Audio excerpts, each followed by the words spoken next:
وہ جو بھگوان ہوا میں معلق ہوتے ہیں نا، نہ ادھر سے رسی نہ ادھر سے رسی، لیکن ہوا میں ہے تو عجوبہ نا. تو پنڈت لوگوں نے بتایا گاؤں دیہاتوں کے لوگوں کو، دیکھو یہ بھگوان یہ ہماری حاجتیں پوری کرتا ہے، اس کے پاس اختیارات ہیں، اگر اختیارات نہ ہوتے تو رسی کے بغیر اوپر کیسے لٹکا ہوا ہوتا. کلرفل قسم کے پنڈت صاحب ہیں، انہوں نے بیان کیا کہ گائے دن میں بھی آکسیجن دیتی ہے، اور یعنی گائے ہماری ماں کیوں ہے، دن میں بھی آکسیجن دیتی ہے اور رات میں بھی، اور بہت سارے دلائل یہ ثابت کرنے کے لیے کہ گائے کیا ہے، ماں ہے. اسی طرح میں نے یہ کہا نا کہ بھگوان ہوا میں معلق ہوتا ہے، یہ دیکھ رہے ہیں، یہ نہیں دیکھ رہے کہ اس کے سامنے صبح دودھ رکھا تھا، شام کو ویسے کا ویسے ہی اٹھا لیا. تو یہ سوال پنڈت جی سے پوچھا گیا تو انہوں نے فرمایا کہ جیسے خوشبو جب ہم سونگھتے ہیں تو گلاب کے پھول کا ویٹ کم نہیں ہوتا، لیکن اس سے ہم فائدہ پورا اٹھا رہے ہیں، تو ایسے ہی بھگوان جو ہے وہ دودھ پراٹھے انڈے جو بھی رکھو اس سے فائدہ اٹھا لیتا ہے، لیکن وہ انڈے کم بولتے کیوں نہیں بھائی، نہیں ہو. ان کی رپورٹ ہے یہ. پہلے مذہبی رہنماؤں نے لوگوں کو یوں سمجھیں کہ ہائی جیک کیا ہوا تھا، محدود پیمانے پر لوگ محدود لوگوں کی بات سنتے تھے، آپ ان کی کھوپڑی میں جو اتار دیں لوگ سمجھتے تھے یہی ہے سب کچھ. ہندوؤں نے جو پنڈت لوگ ہیں، ہندوؤں کے جو رہبر ہیں رہنما ہیں، انہوں نے اپنی عوام کو کچھ چیزیں سکھائی ہوئی تھی، کچھ کرتب دکھائے ہوئے تھے کہ بھئی دیکھو مندر میں یہ جو بھگوان ہے یہ ہوا میں لٹکا ہوا ہے، نہ ادھر رسی لگی ہوئی نہ ادھر رسی لگی ہوئی نہ اوپر رسی. اب جو سادہ لوگ گاؤں دیہاتوں کے لوگ وہ مندروں میں جا کے دیکھتے یار اس بھگوان کو دیکھو، نہ سیڑھیاں ہیں بھائی، وہ جو بھگوان ہوا میں معلق ہوتے ہیں نا، نہ ادھر سے رسی نہ ادھر سے رسی، لیکن ہوا میں ہے تو عجوبہ نا. تو پنڈت لوگوں نے بتایا گاؤں دیہاتوں کے لوگوں کو، دیکھو یہ بھگوان یہ ہماری حاجتیں پوری کرتا ہے، اس کے پاس اختیارات ہیں، اگر اختیارات نہ ہوتے تو رسی کے بغیر اوپر کیسے لٹکا ہوا ہوتا. اب انسانی عقل جب ماری جاتی ہے نا تو بس پھر اس کی کوئی بریکیں نہیں ہے. لوگ یہ نہیں دیکھ رہے کہ بھائی اچھا، لوگ یہ دیکھتے ہیں یار واقعی یار ہم تو نہیں لٹک سکتے، یہ پتھر کی مورتی لٹکی ہوئی ہے، اس کا مطلب کچھ تو ہے، اس کا مطلب کچھ تو. اب اس سے مرادیں مانگ رہے ہیں، منتیں مانگ رہے ہیں، دودھ اس کے سامنے لا کے رکھ رہے ہیں، شام کو اٹھا کے واپس لے جا رہے ہیں. صحیح ہے نا. بھگوان ہلنے کا نام ٹس سے مس نہیں ہو رہا، یہ نہیں دیکھ رہے، یہ دیکھ رہے ہیں کہ اوپر لٹکا کیسے. اب یوٹیوب سوشل میڈیا ہر چیز اتنی عام ہو گئی ہے کہ کسی نے ایک مندر میں بھگوان کو پکڑ لیا کہ بھئی وہ میگنیٹ لگا ہوا ہے، بھگوان کے اندر کیا ہے، لوہا ہے، تو میگنیٹ سے کیا کیا ہوا ہے، وہ قابو کیا ہوا ہے نا. میگنیٹ چاروں طرف مقناطیسی لہریں ہوں تو وہ ایسے ایڈجسٹ ہو جاتی ہیں. آپ کو پتا ہے جاپان میں جو ٹرین ہے نا 500 کلومیٹر پر آور چلتی ہے، جاپان اور فرانس میں ہے نا، نیٹ پہ سرچ کریں آ جائے گی، وہ ٹریک سے اٹھ کے چلتی ہے، سمجھ رہے ہو. تو جاپانی بھی یہ دعویٰ کر سکتے تھے کہ ہماری ٹرینیں بھگوان ہے، کیونکہ وہ ٹریک پر پٹری پر نہیں ہے، پٹری سے اوپر ہے. اب سوال پیدا تھا اوپر نہ رسی ہے اور نیچے ٹریک بھی سے بھی اٹھی ہوئی ہیں، تو کون سی طاقت نے اٹھایا ہوا ہے؟ او بھائی کسی طاقت نے نہیں، یہ مقناطیسی لہریں یہ جیسے کھینچتی ہیں ایسے ہی دھکا بھی دیتی ہیں. یہ ہم تو بچپن میں مقناطیس سے بہت کھیلتے تھے، الٹا کر کے لگاؤ تو مقناطیس بھاگے گا، سیدھا کر کے لگاؤ تو چپکے گا. تو یہ ٹرک مندر میں کسی نے کی ہوئی ہو، اب ایک بھی ایسی ٹرک آ جائے گی تو لوگ کیا کہیں گے، بھگوان کا سارا فلسفہ عبادت کا فنش ختم. میں جو روحانی ٹوپی ڈراموں کے بہت خلاف ہوں نا، عامل کا لفظ میں روحانیوں کے لیے بولتا ہی نہیں، یا عامل کا لفظ ہی مجھے برا لگتا ہے، ٹوپی ڈرامہ ہی صحیح ہے ان کے لیے. روحانی ٹوپی ڈرامے ایک کام پتہ ہے کیا کرتے ہیں، آپ کو جادو ٹونے کے بہانے کہ فلاں نے جادو کیا ہوا ہے، انڈے میں سے سوئیاں نکال کے دکھائیں گے آپ کو. یہ بہت کرتے ہیں، یوٹیوب پہ یہ بھی پکڑا گیا ہے کہ یہ کیسے کرتے ہیں. آپ سرچ کریں گے، پہلے بہت مفتیوں نے الو بنائے ہیں لوگوں کو، جو اپنے نام کے ساتھ کیا لگاتے تھے، مفتی. روحانیت کے نام پہ بڑے بڑے اداروں کے بڑے بڑے بزرگوں کے خلیفاؤں نے یہ جو سوئیوں والا سیٹ اپ ہے نا، اس کے نام پہ لوگوں کو کیا بنایا ہے، الو. الو کا ترجمہ آپ ڈکشنری میں جا کے دیکھ لیں. اگر آپ کو وہ جیسے ایک آدمی نے 1 سال بعد کیس کیا عدالت میں کہ اس نے مجھے گینڈا کہا ہے، ایک بندے پہ کیس کیا کہ اس نے مجھے کیا کہا ہے، گینڈا. عدالت نے کہا کب کہا تھا، اس نے کہا 1 سال پہلے. اس نے کہا کیس آج کیوں کر رہے ہو بھائی؟ کہہ رہے گینڈا میں نے آج ہی دیکھا ہے، مجھے کیا پتا تھا ایسا گینڈا ہو. تو اس لیے ڈکشنری میں آپ الو کا لفظ سرچ کریں، پھر آپ کو پتا چلے گا، الو دیکھ کے اندازہ ہوگا کہ روحانی علاج والے آپ کو یہ بنا رہے ہیں، پھر آپ کو ان پہ کیا ہے گا، غصہ آئے گا, ورنہ نہیں آئے گا. تو یہ انڈے سے سوئیاں نکالنا, پتلے پہ سوئیاں نکالنا, یہ بڑی ٹرک ہوتی ہے ہاتھوں کی, یہ سب کرتے ہیں. آج یوٹیوب پہ دیکھ لیں, پڑا ہوا ہے. تو اب کیا ہے, کیونکہ اللہ نے دین کو دنیا میں غالب کرنا ہے نا, تو اب دیکھو ضرورت ایجاد کی ماں ہے. جس چیز کی ضرورت ہوتی ہے اللہ اس چیز کو پیدا کرتے ہیں. آج اگر یہ زمین کی رگوں میں پیٹرول دریافت نہ ہوتا تو انسان زندہ رہ سکتا؟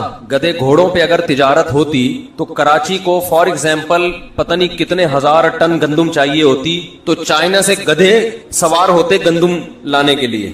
بتاؤ, پہلے تو ایسا ہی ہوتا تھا نا بھائی, شہر میں گندم ختم ہے تو وہاں سے اتنے گدھے تاجر لوگ منگوا رہے ہیں. تو اتنے گدھے ہوتے کہ گندم سے زیادہ گدھوں کی ویلیو بڑھ جاتی. گندم کے سے زیادہ کس کی ویلیو ہوتی؟ گدھوں کی. سارے گدھے لاتا. اللہ نے نظام بنایا ایک, جیسے جیسے آبادی بڑھ رہی ہے چیزیں مشکل کے بجائے اور آسان ہو رہی ہیں. حالانکہ ہونی چاہیے مشکل, لیکن ہو کیا رہی ہیں؟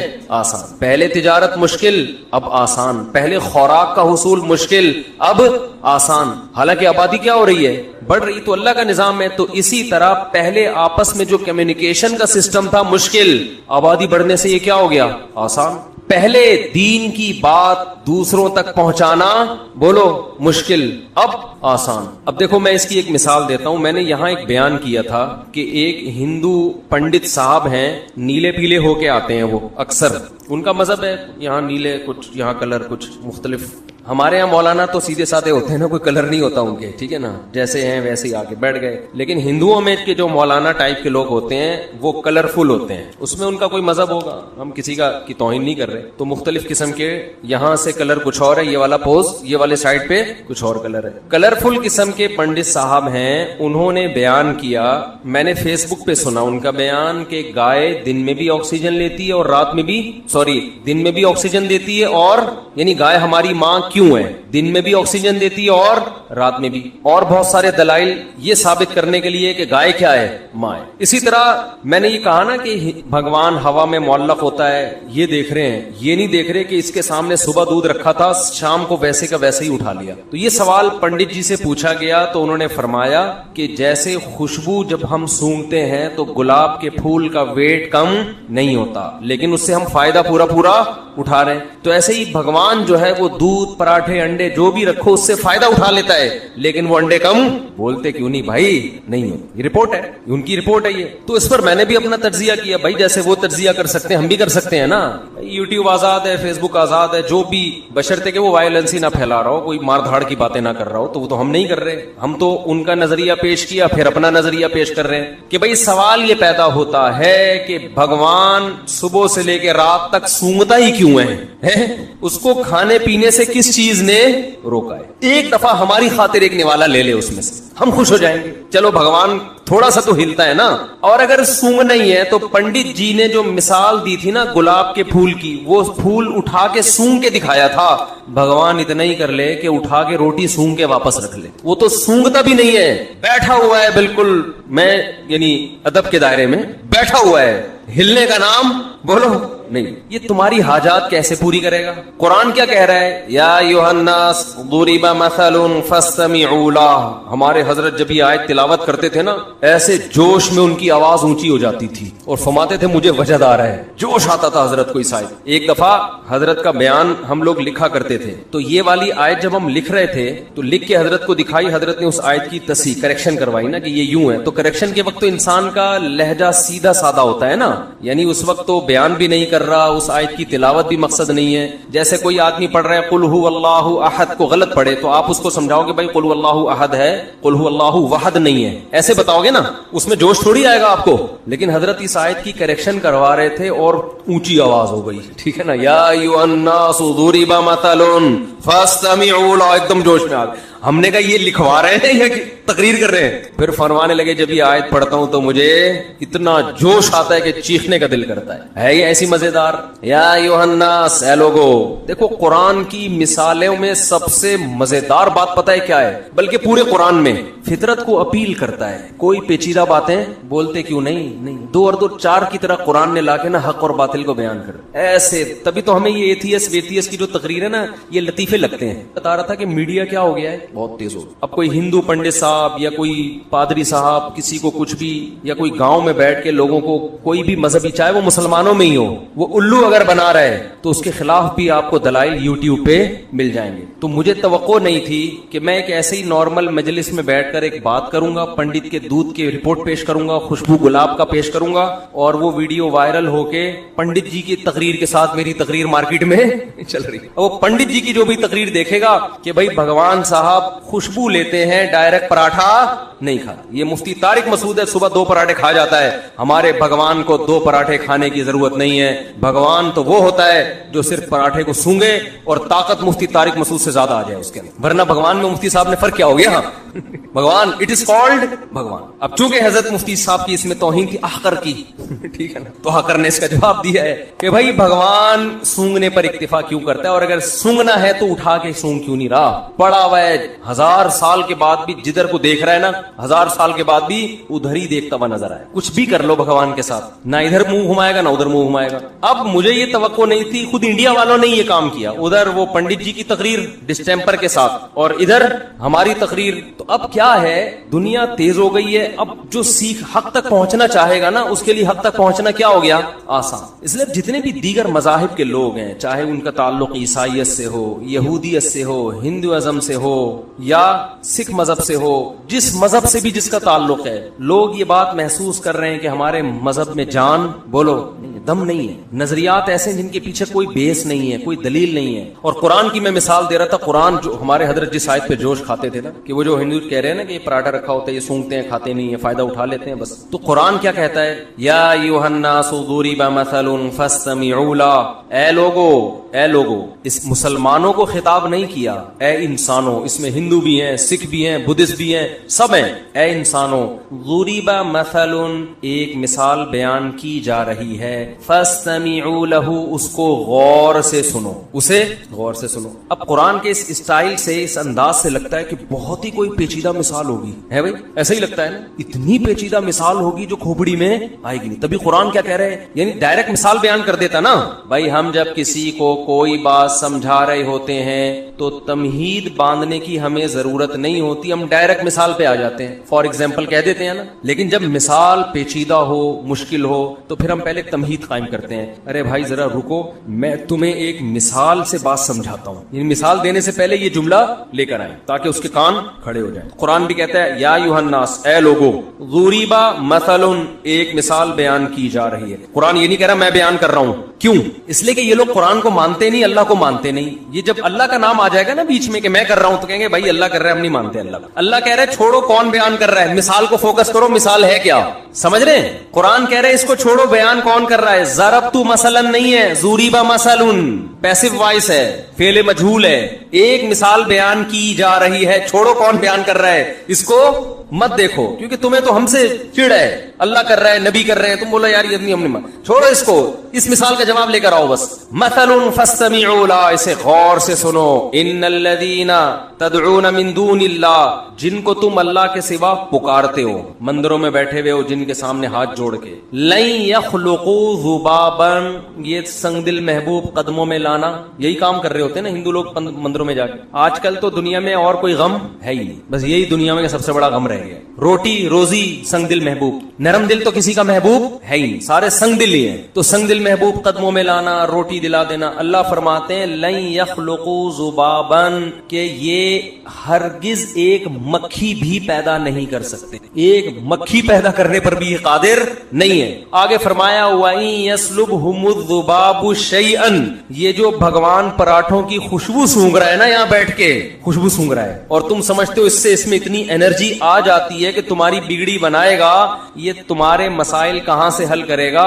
یہ جو مٹھائی اس کے سامنے تم نے رکھی ہے, مکھی اگر اس مٹھائی میں سے کچھ لے کے اڑ جائے تو یہ مکھی سے وہ مٹھائی چھڑوا نہیں سکتے. جو بھگوان مکھی سے مٹھائی نہ چھڑا سکے وہ جیل سے پولیس سے تمہارا قیدی کہاں سے چھڑائے گا. وہ اس لیے بھی جا رہے ہوتے ہیں ہمارا بھائی جیل میں چلا گیا ہے, پولیس والوں سے بھگوان ہمارے بھائی کو بولو بچا. کانسیپٹ ہے بھائی, ہم کسی کا ہمارا ایک نظریہ ہم اس کو پیش کر رہے ہیں. قرآن کی آیت ہے فاستمعوا له وضعف الطالب والمطلوب. فرمایا جو عبادت کرنے والا وہ بھی کمزور, جس کی جا رہی ہے وہ بھی کمزور, دونوں کمزور ہیں, مسائل حل نہیں ہوں گے. مسئلے حل ہوتے ہیں کمزور جب طاقتور سے رابطہ کر. اس پہ جو یہاں تک تو ہندوؤں کا مسئلہ حل ہو گیا, اس پہ لبرل لوگ آگے آ جاتے ہیں, کہتے ہیں اچھا وہ لبرل لوگ جو ہے نا, جو ایتھیسٹ قسم کے, جو لبرلزم میں انتہا کو پہنچے ہوئے, وہ پھر یہاں کے مسئلہ کھڑا کرتے ہیں, کہتے ہیں جو اعتراض ہندوؤں پہ ہوتا ہے, ہندوؤں کے بھگوان پہ, وہی اعتراض ہمیں مسلمانوں کے بولو خدا پر بھی ہوتا ہے. آپ کہہ رہے ہو کہ دونوں کمزور, دونوں بگڑی نہیں بناتے, تو تمہارا خدا کون سا تمہاری مدد کرتا ہے؟ خدا کو بولو یہ کر دے, کرے گا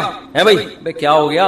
وہ کہتے ہیں اچھا ٹھیک ہے, پھر تم خدا سے بولو نا یہ کر دے, یہ کر دے, یوں کر دے, فلاں کر, تو ہو رہا ہوتا ہے. ایک ایتھیسٹ نے اعتراض کیا ہے کہ وہ کمنٹس میں کیا ہوا تھا کہ میں تو خدا سے کہہ رہا ہوں کہ اگر تو ہے تو مجھ پہ آسمانی بجلی گرا دے, معاذ اللہ. تو وہ تو کوئی نہیں گرا رہا, وہ تو اس کا مطلب جیسے ہندوؤں کے بھگوان غلط ہیں, وہ کچھ نہیں کر سکتے, معاذ اللہ جو اصل خدا ہے جس کو مسلمان کہتے ہیں وہ بھی نہیں ہے. سمجھ میں آ رہی ہے بات کہ نہیں آ رہی ہے؟ اس کا جواب یہ ہے کہ ہم جس خدا کے ماننے والے ہیں نا, وہ بہت کچھ کر کے دکھا چکا ہے, اسے اپنے ثبوت کے لیے مزید کچھ دکھانے کی ضرورت نہیں ہے. یہ جتنا کچھ ہوا ہے نا, یہ کس نے کیا ہے؟ اس نے کیا ہے. اگر وہ اس طرح سے کرنا شروع کر دے کہ ایتھیسٹ نے کہا کہ آسمان سے بجلی گرے اور گر کے مر جائے, آزمائش ختم, یہ تو مشاہدے والا ایمان ہے. یہ تو پھر دلائل اور پیغمبروں کی اور دلائل کے تانے بانے ملانے کی ضرورت ہی نہیں ہے. آپ نے کہا اللہ مجھے روٹی چاہیے, روٹی آ گئی سامنے, پھر یہ میں ممبر پہ کیوں بیٹھا ہوں, یہاں پہ پیغمبر کیوں آ رہے ہیں, قرآن کیوں نازل ہو رہا ہے, یہ تو پھر سارے ایمان لے آئیں گے.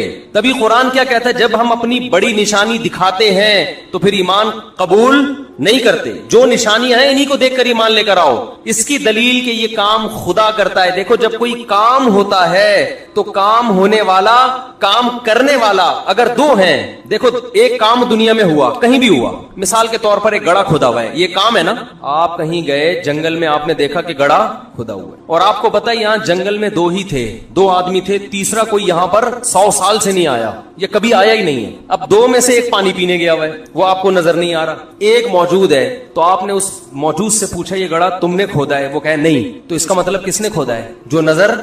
جو آپ کی نظروں سے اوجھل ہے, اس متعین ہو جاتا ہے کہ اسی نے کھودا ہے. اس کے لیے پھر اس سے براہ راست رابطے کی ضرورت بھی نہیں رہتی. ایتھیسٹ کیا کہتے ہیں کہ چونکہ اب دیکھو دنیا میں بہت گڑھے کھدنے سے زیادہ عجیب عجیب کام ہو رہے. پوری زمین بن گئی, پورا سورج بن گیا اتنا بڑا, پورا انسان بن کے ماں کے پیٹ سے باہر آ گیا, ماں کی چھاتیوں میں دودھ پیدا ہو گیا اور بچہ ماں کی چھاتیوں سے لپک کے دودھ پی رہا ہے. تو ہمیں اپنے جو خدا ہے نا, اس کے کہ وہ کارساز ہے, وہ کام بناتا ہے, اس کے لیے اس کے مزید کاموں کے ثبوت کی ضرورت نہیں ہے. اتنے کام اس نے کر کے دکھا دیے کہ وہ تبھی قرآن اپنے کام جو اللہ نے کیے ہیں نا انہیں نشانیوں کے طور پہ دکھاتا ہے. ان فی خلق السماوات والارض واختلاف اللیل والنہار لآیات لأولی الالباب.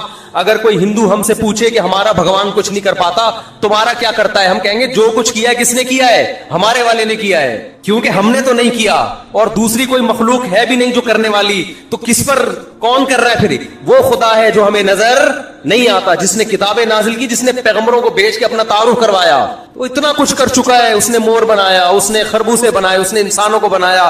آنکھ الم نجعل لہ عینین. قرآن کہہ رہا ہے کہ ہندو تم سے پوچھے کہ تمہارے بھگوان نے کیا کیا, تو اس کو بولو الم نجعل لہ عینین, کیا میں نے تیری دو آنکھیں نہیں بنائی؟ ولسانا وشفتین, یہ زبان جس سے تو بول رہا ہے, چکھ رہا ہے, یہ میں نے نہیں بنائی, تو کس نے بنائی ہے؟ یہ خود بخود بن گئی.